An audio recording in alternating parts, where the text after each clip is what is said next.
Good morning, students. Today we discuss the third part of the life process, that is transportation. Transportation means हमारी body के अंदर खाना पीना oxygen carbon dioxide किस तरह से ट्रैवल करते हैं। इन सब को ट्रैवल करवाने के लिए बच्चों हमें ब्लड चाहिए होता है। हमारी बॉडी के अंदर ब्लड ही वो कंपोनेंट है जो इन सब को ट्रैवल करता है।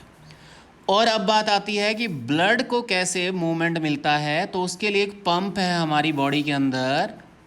उस पंप की वजह से प्रेशर बनता है। जैसे आपके घरों के अंदर टैंकी पे पानी चढ़ाने के लिए पंप चाहिए, वैसे ही हार्ट से पूरी बॉडी के अंदर फूड मटेरियल या गैसेस को पहुंचाने के लिए पंप चाहिए। वो ही सिस्टम है आपका हार्ट, यानी ये आपका एक पंप है। अब ये पंप क्या करता है, आपका हार्ट सिस्टम है क्या। आपके हार्ट के अंदर होते हैं बच्चों 4 चैम्बर होते हैं। यानी जो आपका हार्ट है बच्चों, वो हम इस तरह से डिज़ाइन करते हैं सिंपल वे से। वैसे जो बुक के अंदर है आपका हार्ट, आप उस तरह से भी कर सकते हो और एक्चुअल में करना आपको उसी तरह से है। ये थोड़ा सिंपल है, मैं समझा देता हूँ। आपके हार्ट के अंदर बच्चों होते हैं 4 चैम्बर। पहले आप इसको बाइफरकेट कर लो, ये 2 चैम्बर में डिवाइड हो गया। अब ये 2 की बजाय हम इन दोनों को डबल कर देते हैं। ये है आपका लेफ्ट वाला पार्ट, लेफ्ट एट्रियम। ये नंबर 2 लेफ्ट वेंट्रिकल। यहाँ नंबर 3 बनेगा और नंबर 4 बनेगा। ये राइट साइड में है तो ये राइट एट्रियम, ये राइट वेंट्रिकल। क्या होता है, इस ब्लड के सिस्टम को हमारा हार्ट ही पूरी बॉडी के अंदर सर्कुलेट करता है। आपको ध्यान हो, कल हमने जो सर्कुलेटरी सिस्टम देखा था लंग्स के अंदर क्या होता है, हमारे अंदर लंग्स के अंदर ऑक्सीजन जो होती है वो ब्लड के कैरी सिस्टम के साथ आती है। तो हमारे लंग्स के अंदर क्या होता है, ऑक्सीजन रिच ब्लड आता है। अब जो ऑक्सीजन वाला ब्लड होता है ये एक्चुअल में जब आता है तो वो हमारे हार्ट के फर्स्ट चैम्बर में जाता है। यहाँ तक ब्लड के ऊपर प्रेशर नहीं होता, इसलिए इसको पल्मोनरी वेन से लेते हैं। ये पल्मोनरी वेन से ब्लड आता है और फर्स्ट चैम्बर में आता है। यहाँ होती है वॉल्व क्या करती है, ये अपोजिट फ्लो नहीं होने देती, यानी बैक फ्लो अवॉइड करती है। ब्लैक फ्लो ऑफ ब्लड जो है वो उसको रोकती है, ठीक है, कट करती है उस बैक फ्लो को, यानी पीछे ना आए, जो रास्ता है वही रास्ता रहे।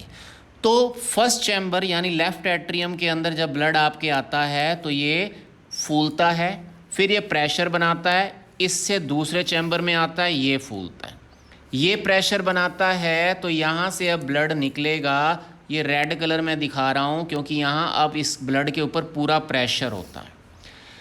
ये आयोटा के थ्रू निकलता है। यहाँ से ब्लड जो है वो पूरी बॉडी के लिए ट्रांसपोर्टेशन करता है, पूरी बॉडी के लिए पहुँचता है।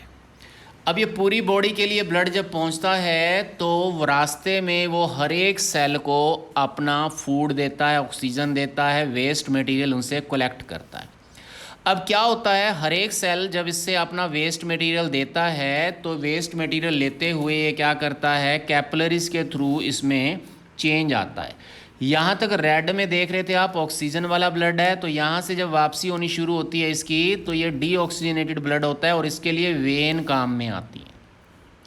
ऑक्सीजनेटेड ब्लड के लिए आर्टरीज काम में आती हैं और डीऑक्सीजनेटेड ब्लड के लिए वेन, क्योंकि यहाँ प्रेशर कम होता है। वेन का मतलब होता है लो प्रेशर वाला सिस्टम।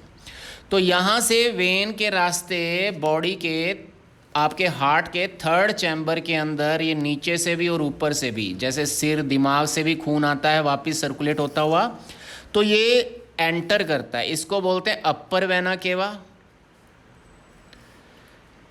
और ये लोअर वेना केवा।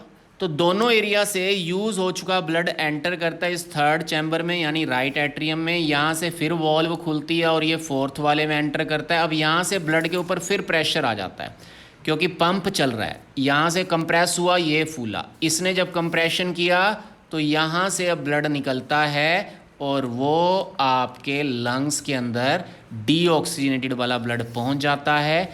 और जो हमने पहले सीखा था कि आपके लंग्स के अंदर कार्बन डाइऑक्साइड रुक जाती है ऑक्सीजन ब्लड को लेकर फिर से चल पड़ता है अपने रास्ते पर, और फिर से वो आपके हार्ट के लेफ़्ट चैम्बर में आएगा, एट्रियम में, यहाँ से वो लेफ़्ट वेंट्रिकल में, फिर प्रेशर जनरेट होगा और आयोटा के थ्रू वो पूरी बॉडी के अंदर सप्लाई करेगा हर एक चीज़, और वापसी में हर एक सेल से वेस्ट और यूज हो चुका मटेरियल लेगा, और फिर से वो आपके थर्ड चैम्बर में कार्बन डाइऑक्साइड लिया हुआ, फिर फोर्थ चैम्बर में, फिर प्रेशर पड़ता है पंप का उसके ऊपर, और फोर्थ चैम्बर से वो लंग्स के अंदर कार्बन डाइऑक्साइड को छोड़ता है, और कार्बन डाइऑक्साइड आपके कार्टिलेज से होता हुआ नाक के थ्रू बाहर, और वापसी में वो ऑक्सीजन को ब्लड दोबारा से लेता हुआ फिर से।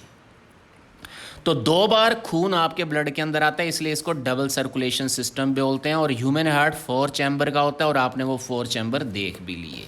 अब एनसीईआरटी में जैसा पिक्चर बना हुआ है, आपने ये 2-2, 3-3 बार ड्रॉ करके देखना है घर में।